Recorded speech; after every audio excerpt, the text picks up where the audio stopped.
कहाँ से आइले तिलकिया त कहाँ में सोर भइले।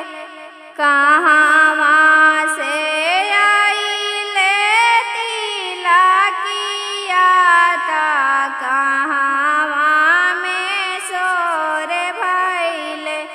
के करा चढ़ाले तिलकिया त महलाइन जोरा भइले।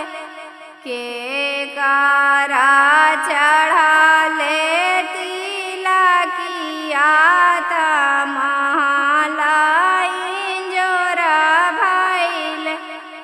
जनकपुर से आइले तिलकिया त अवध में सोर भइले।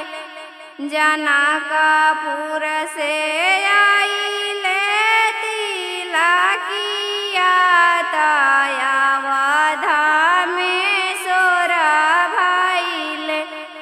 राम के चढ़ाले तिलकिया त महलाइन जोरा भइले।